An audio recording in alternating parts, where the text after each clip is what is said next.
नमस्कार प्यारे विद्यार्थियों, एक बार फिर मैं आपका नित्यम क्लासेस में स्वागत करता हूं। तो जैसे प्यारे विद्यार्थियों, हमारा मल्टीपल क्वेश्चन की एक सीरीज चल रही थी। अपनी उसी सीरीज को आगे बढ़ाते हुए हमारा नेक्स्ट क्वेश्चन क्या रहेगा, ये वेरी मोस्ट इंपोर्टेंट क्वेश्चन है यूपी बोर्ड के लिए, चाहे हमारा 10th हो चाहे हमारा 12th हो। ठीक है, हमारा क्वेश्चन क्या है कि शुक्राणु निर्माण की प्रक्रिया क्या कहलाती है। अभी मैंने आपको पिछली सीरीज में आपको बताया था कि शुक्राणु के निर्माण की प्रक्रिया को क्या कहते हैं भाई, शुक्र जनन कहते हैं। क्या कहते हैं? शुक्र जनन। और ये शुक्र जनन की प्रक्रिया कहां पे होती है? वृषण में होती है। कहां पे होती है? ये वृषण में होती है। ठीक है प्यारे विद्यार्थियों, तो ध्यान रहेगा आपको। तो इसका आंसर क्या रहेगा हमारे पास? शुक्र जनन। क्या? शुक्र जनन। नेक्स्ट हमारा क्वेश्चन है, ये इसी से जुड़ा हुआ है। अंडाणु निर्माण की प्रक्रिया क्या कहलाती है? तो जिस प्रकार शुक्राणु के निर्माण की प्रक्रिया को क्या कहते हैं? शुक्र जनन। तो उसी प्रकार अंडाणु के निर्माण की प्रक्रिया को क्या कहते हैं भाई? अंडजनन। और अंडजनन की प्रक्रिया कहां पे होती है? अंडाशय के अंदर। ठीक है प्यारे विद्यार्थी, तो ये मेल के अंदर होती है और ये फीमेल के अंदर होती है। नेक्स्ट क्या होती है? शुक्र जनन की प्रक्रिया होती है। अभी जस्ट ऊपर मैंने एक आपको क्वेश्चन लिखवाया था कि शुक्र जनन की प्रक्रिया कहां पे होती है? शुक्र जनन की प्रक्रिया कहां पे होती है? वृषण में होती है। अभी मैंने ऊपर ही आपको बताया है। ये क्वेश्चन देना जरूरी है क्योंकि ये क्वेश्चन पूछने का तरीका कुछ भी हो सकता है, क्योंकि इस चैप्टर के ये मोस्ट इंपोर्टेंट पॉइंट है, चाहे हमारे पास 10th हो चाहे 12th में हो। नेक्स्ट क्वेश्चन है वो इसी से संबंधित है कि अंड जनन की प्रक्रिया होती है कहां पे होती है? अभी मैंने आपको ऊपर बताया बीजांड में होती है, अंडाशय में होती है, वृषण में होती है या पुष्प में होती है।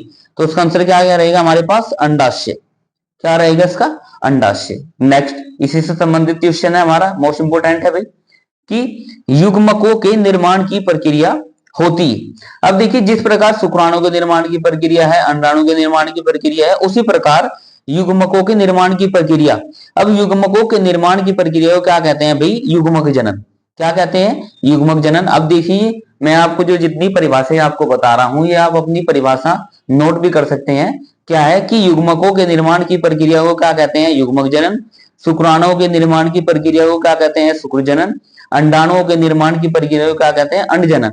अब ये जो हमारे पास युग्मक है वो क्या होता है? हमारे पास नर भी हो सकते हैं और मादा भी हो सकते हैं। और नर युग्मक क्या हमारे पास? क्या हमारे पास? शुक्राणु और अंडाणु। शुक्राणु और अंडाणु के निर्माण की प्रक्रिया को भी क्या कहते हैं हम? युग्मक जनन, क्योंकि ये क्या होते हैं? युग्मक होते हैं। नेक्स्ट क्वेश्चन क्या हमारे पास? पृथक्करण का नियम प्रस्तुत किया। अब देखिए, मोस्ट इंपोर्टेंट क्वेश्चन है हमारे यूपी बोर्ड के लिए, 10 चाहे हमारे पास 10th हो चाहे 12th हो। अब ये पृथक्करण का नियम क्या है? चार्ल्स डार्विन ने दिया, रॉबर्ट हुक ने दिया, ग्रेगर जॉन मेंडल ने दिया। किसने दिया? अब इसका आंसर क्या रहेगा हमारे पास? Gregor John Mendel. क्योंकि ग्रेगर जॉन मेंडल ने ही क्या किया था? हमारे पास अनुवांशिकता का सिद्धांत दिया था। ठीक है, और इसने अपने कुछ नियम दिए थे, जैसे पृथक्करण का नियम, प्रभाविता का नियम। तो इसका आंसर क्या रहेगा हमारे पास? Gregor John Mendel. नेक्स्ट क्या क्वेश्चन है हमारे पास कि गुणसूत्र किस पदार्थ के बने होते हैं? अब क्या होते हैं गुणसूत्र? किसके बने होते हैं? ऑप्शन है हमारे पास प्रोटीन, आरएनए, डीएनए।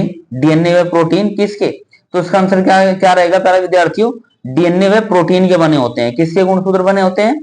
डीएनए व प्रोटीन के बने होते हैं। ठीक है प्यारे विद्यार्थियों, नेक्स्ट क्वेश्चन क्या रहा है हमारे पास कि मानव में गुणसूत्रों की संख्या है।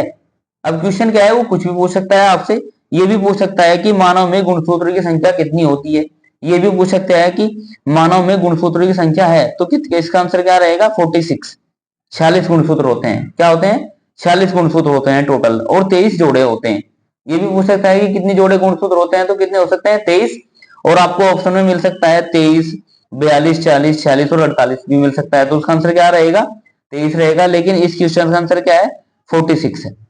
ठीक है, नेक्स्ट क्वेश्चन है हमारे पास कि पुरुष में लिंग गुणसूत्र होता है। क्या होता है? पुरुषों में लिंग गुणसूत्र क्या होता है? ऑप्शन क्या है हमारे पास? X Y, X X, Y या एक्स। तो इसका आंसर क्या रहेगा हमारे पास? X Y. क्या रहेगा?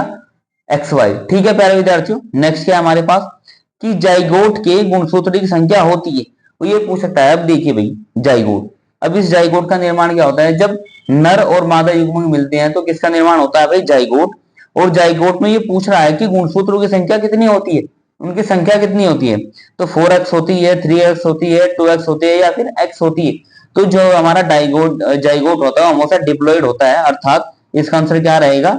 2x या 2n या फिर द्विगुणित। वो ये भी पूछ सकता है यहाँ पे एक गुणित हैप्लॉइड होता है या डिप्लॉइड होता है, त्रिगुणित होता है या फिर चतुर्गुणित होता है। तो उसका आंसर तब क्या रहेगा? द्विगुणित। और यहाँ क्या है इसका आंसर? 2x या फिर 2n। नेक्स्ट क्या है हमारे पास क्वेश्चन? अनुवांशिक विज्ञान के जनक। अभी मैंने ऊपर आपको बताया कि अनुवांशिकता का सिद्धांत किसने दिया था? मेंडल ने। तो यहाँ पे ऑप्शन क्या है हमारे पास? डार्विन, लेमार्क, मेंडल और वाटसन। तो उसका आंसर क्या रहेगा भाई? मेंडल रहेगा। ठीक है प्यारे विद्यार्थियों, नेक्स्ट क्वेश्चन क्या हमारे पास? मेंडल के अनुसार मटर के शुद्ध लंबे पौधे का जीन प्रारूप कितना होता है? अब देखिए जीन प्रारूप होता है, एक होता है हमारे पास लक्षण प्रारूप। अब ये कह रहा है कि अगर उस जीन्स को हम अंदर से देखें तो शुद्ध लंबे मटर के पौधे का जीन्स कैसा होगा? ऑप्शन है हमारे पास, ऑप्शन क्या है हमारे पास? Capital D, capital T, capital D small T, small T small T, small T और कैपिटल टी। तो उसका जीन्स का जो प्रारूप है वो क्या रहेगा? Capital T, capital T. ठीक है प्यारे विद्यार्थियों, नेक्स्ट क्या है हमारे पास कि मेंडल के अनुसार मटर के बौने पौधे का जीन प्रारूप, ये इसका जस्ट उल्टा है। ऊपर क्या था हमारे पास? लंबे पौधे का जीन्स, नीचे क्वेश्चन में क्या दिया है? बौने पौधे का जीन्स। तो इसका आंसर क्या रहेगा? Small T, small T. Option इसमें भी यही मिलेंगे आपको। ठीक है, तो आपको ध्यान रखना है प्यारे विद्यार्थियों। नेक्स्ट क्वेश्चन क्या हमारे पास कि मानव में लिंग गुणसूत्रों की संख्या कितनी होती है? लिंग गुणसूत्रों की संख्या कितनी होती है? ठीक है प्यारे विद्यार्थियों, तो मानव में लिंग गुणसूत्रों की संख्या, ऑप्शन क्या है हमारे पास? 23, 2, 21 या 20। अब देखिए प्यारे विद्यार्थियों, इसका आंसर आप मुझको कमेंट बॉक्स में आपको लिखना है कि इसका आंसर क्या रहेगा। आपको ये पढ़ के आपको मुझे बताना है, कमेंट करना है कि इसका आंसर आपकी नजर में क्या होगा? 23 होगा, 2 होगा, 21 होगा या फिर 20 होगा। ठीक है प्यारे विद्यार्थी, तो ऐसे ही आपको क्वेश्चनों की संख्या लगातार मिलती रहेंगी। तो नित्यम क्लासेस के साथ जुड़े रहिए और अपना भरोसा बनाए रखिए। धन्यवाद, नमस्कार।